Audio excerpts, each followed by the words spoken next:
राधे राधे दोस्तों। आज की इस वीडियो में हम संतोषी माता की व्रत की कथा सुनेंगे। तो एक गांव में एक बुढ़िया माँ थी और उसके 7 भी पुत्र थे। 6 कमाने वाले थे, एक निकम्मा था। बुढ़िया माँ 6 पुत्रों को रसोई बनाती, भोजन कराती और पीछे से जो कुछ भी बचता वो 7वें को दे देती। परंतु वह बड़ा भोला भाला था, मन में कुछ विचार न करता था। एक दिन वह अपनी बहू से बोला, देखा मेरी माता का मुझ पर कितना प्यार है। वह बोली, क्यों नहीं, सबका जूठा बचा हुआ तुमको ही तो खिलाती हैं। वह बोला, ऐसा भी कहीं हो सकता है। मैं जब तक अपनी आंखों से न देख लूं, मुझे तुम्हारी बात मैं नहीं मान सकता।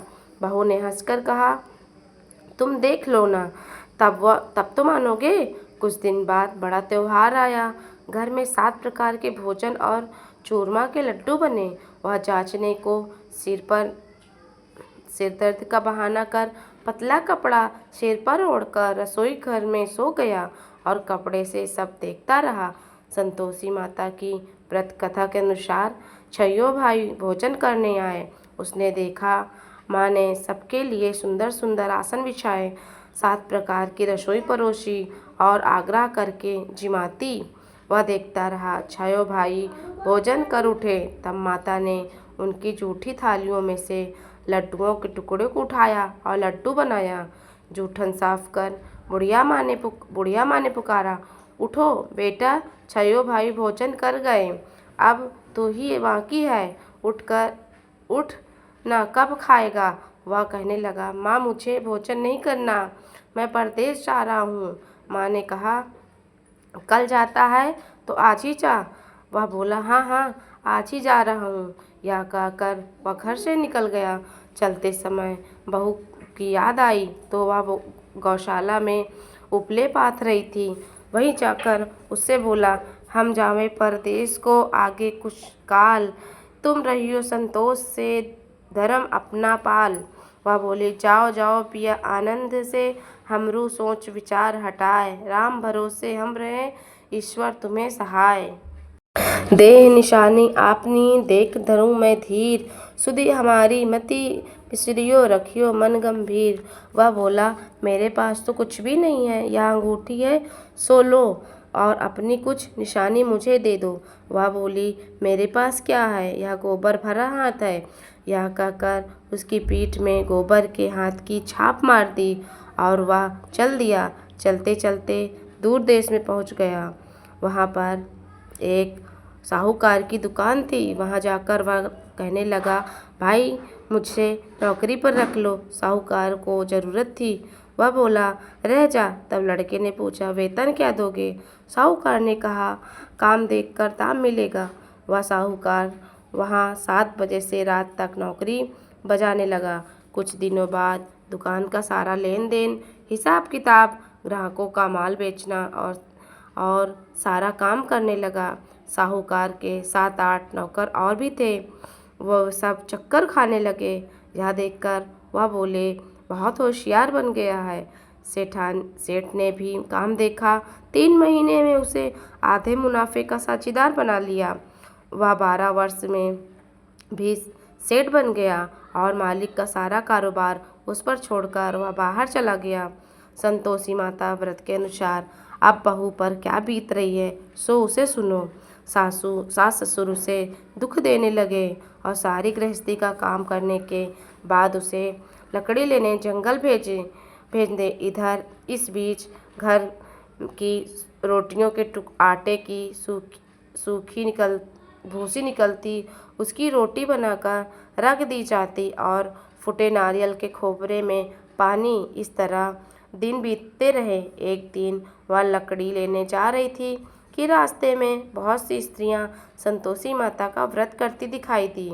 वह वहीं खड़ी होकर कथा सुनकर बोली, बहनों, तुम किस देवता का व्रत करती हो और इसके करने से क्या फल मिलता है, इस व्रत के करने की क्या विधि है। यदि तुम इस व्रत का विधान मुझे समझाकर कहोगी तो मैं तुम्हारा एहसान मानूंगी। तब उनमें से एक स्त्री बोली, यह संतोषी माता का व्रत है और संतोषी माता की कथा।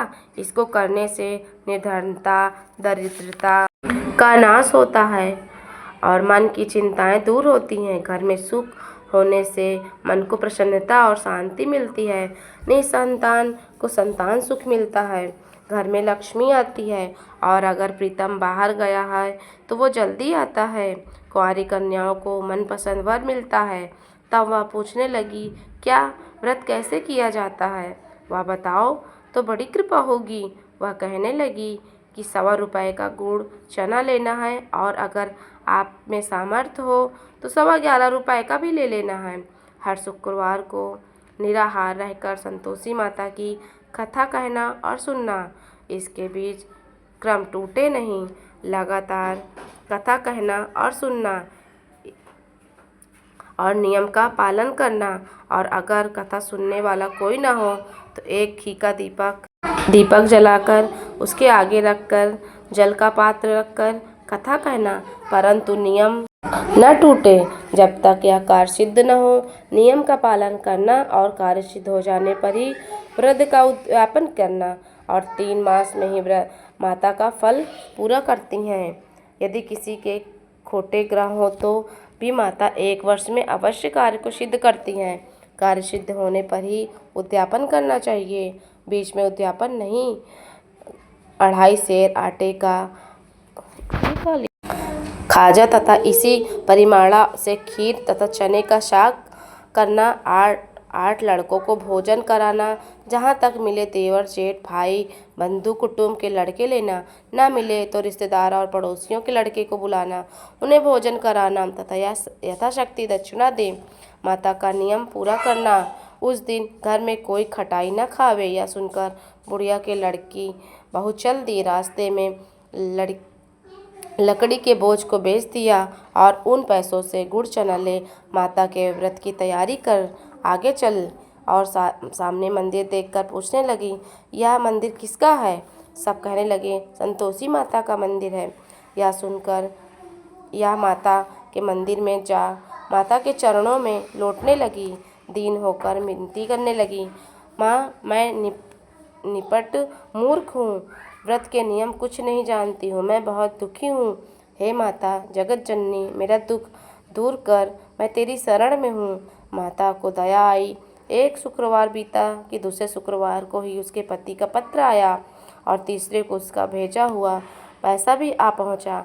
यह देख जेठानी मुँह सिकोड़ने लगी, इतने दिनों में पैसा आया, इसमें क्या बड़ाई है? लड़के ताने देने लगे, काकी के पास अब पत्र आने लगे हैं, रुपए आने लगे हैं, अब तो काकी की खातिर बढ़ेगी, अब तो काकी बोलने से भी नहीं बोलेगी। बेचारी सरलता से कहती, भैया पत्र आवे, रुपया आवे तो हम सबके लिए अच्छा है। ऐसा कहकर आंखों में आंसू भरकर संतोषी माता के मंदिर में आकर मातेश्वरी के चरणों में गिरकर रोने लगी। माँ, मैंने तुझसे पैसा नहीं मांगा, मुझे पैसे में क्या लाभ है? मुझे तो अपने सुहाग से काम है, मैं तो अपने स्वामी के दर्शन और सेवा मांगती हूँ। तब माता ने प्रसन्न होकर कहा, जा, तेरा स्वामी घर आएगा। यह सुनकर वह खुशी से बावली हो गई, घर का काम करने लगी। अब माता संतोषी विचार करने लगी कि इस भोली से पुत्री से तो मैंने कह दिया कि तेरा पति आवेगा, पर आवेगा कहाँ से? वह तो सपने में भी इसे याद नहीं करता। उसे याद दिलाने के लिए मुझे जाना पड़ेगा।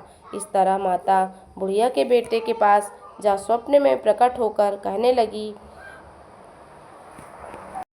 हे साहूकार के बेटे, सोता है या जागता है? वह बोला, न सोता हूँ न जागता हूँ, मैं बीच में हूँ, कहो क्या आज्ञा है माँ? कहने लगी, तेरा घर बार कुछ है या नहीं?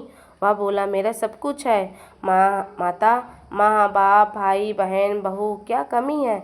माँ बोली, पुत्र, तेरी स्त्री घोर कष्ट उठा रही है, तेरे माँ बाप उसे दुख दे रहे हैं, वह तेरे लिए तरस रही है, तू उसकी सुधि ले।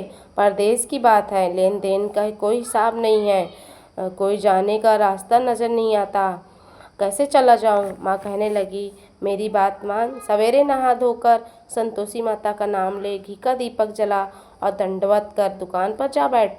देखते ही देखते तेरा लेन देन सब चुक जाएगा, जमा माल बिक जाएगा। सांझ होते ही धन का ढेर लग जाएगा। जब सवेरे बहुत जल्दी उठकर उसने लोगों से अपनी बात बताई कही तो वो कुछ उसकी बात अनसुनी कर दिल्लगी उड़ाने लगे। कहीं सपने में सच होते हैं। एक बूढ़ा बोला, देख भाई, मेरी बात मान। जैसे माता ने सपने में कहा है वैसे ही तू कर। वह दुकान पर जा बैठा। थोड़ी देर में वह क्या देखता है कि देने वाले रुपया लेने वाले हिसाब कर लेने लगे। शाम तक धन का ढेर लग गया। माता का चमत्कार देख प्रसन्न हो मन से वह माता का नाम लेकर घर जाने के वास्ते गहना कपड़ा खरीदने लगा और तथा घर को रवाना हो गया। वहाँ बहू बेचारी जंगल में लकड़ी लेने जाती। लौटते समय माँ के मंदिर पर विश्राम करती। दूर से धूल उड़ती देख वह माता से पूछती, हे माता, यह धूल कैसी उड़ रही है? अब माँ कहती है कि तेरा पति आ रहा है। अब तू ऐसा कर, लकड़ियों को 3 बोझ बना ले। एक नदी किनारे रख और दूसरा मेरे मंदिर पर रख और तीसरा अपने सिर पर रख। तेरे पति को लकड़ी का गट्ठा देखकर मोह पैदा होगा। अब तू लकड़ियों का बोझ उठाकर घर जाना और बीच चौक में गट्ठा डालकर 3 आवाज़ें जोर जोर से लगाना। लो सासू जी, लकड़ियों का गट्ठा लो, भूसी की रोटी दो और नारियल के खोपरे में पानी दो। आज कौन मेहमान आया है? माँ की बात सुनकर बहुत बहुत अच्छा माता कहकर प्रसन्न हो लकड़ियों के 3 गट्ठे ले आई। एक नदी तट पर रख, एक माता के मंदिर पर रखा। इतने में एक मुसाफिर आ पहुंचा। सूखी लकड़ियां देखकर उसकी इच्छा हुई कि वह वहीं विश्राम करे और भोजन बनाकर खाकर गांव जावे। इस प्रकार भोजन बना लिया, विश्राम कर वह गांव को गया। सबसे प्रेम से मिला। उसी समय बहू सिर पर गट्ठा लिए घर आती है। लकड़ी का भारी बोझ आंगन में डाल जोर जोर से 3 आवाज़ें देती है, लो सासू माँ, लकड़ी का गट्ठा लो, भूसी की रोटी दो, नारियल के खोपरे में पानी दो। आज कौन मेहमान आया है? यह सुनकर सासू बाहर आ गई। उसने दिए हुए कष्टों को भुलाते हुए कहती है, बहू ऐसा क्यों कहती हो? तेरा मालिक ही तो आया है। आ बैठ, मीठा भात खा, भोजन कर, कपड़े गहने पहन। इतने में आवाज़ सुनकर उसका स्वामी बाहर आता है और अंगूठी देखकर व्याकुल हो जाता है और अपनी माँ से पूछता है कि माँ, यह कौन है? माँ कहती है, बेटा तेरी बहू है। आज से 12 वर्ष हो गए जब तू गया। तब से सारे गांव में जानवर की तरह भटकती फिरती है। काम काज घर का कुछ करती नहीं है। 4 समय आकर खा जाती है। अब तुझे देखकर भूसी की रोटी और नारियल के खोपरे में पानी मांगती है। वह लज्जित हो बोला, माँ, मैंने इसे भी देखा और तुम्हें भी देखा। अब मुझे दूसरे घर की, मैं उसमें रहूँगा। तब माँ बोली, ठीक है। तथा वह दूसरे घर में रहने लगा। एक दिन में वहाँ राजा के महल जैसा ठाट बाट बन गया। अब क्या था, दोनों सुखपूर्वक रहने लगे। इतने में अगला शुक्रवार आया तो बहू ने अपने पति से कहा, मुझे माता का उद्यापन करना है। पति बोला, खुशी खुशी करो। जेठ के बच्चों को भोजन के लिए कहने गई। उसने मंजूर किया, परंतु जेठानी अपने बच्चों को सिखाई कि भोजन के समय सब लोग खटाई मांगना, जिसमें उसका उद्यापन पूरा न हो सके। बच्चे आए और खीर पेट भर कर खाए। फिर बच्चों को अपनी माँ द्वारा बताई गई बात याद आई और बच्चे खटाई मांगने लगे। वे बोले, खीर हमें नहीं खाना भाता। तब बहू बोली, हमें खटाई चाहिए।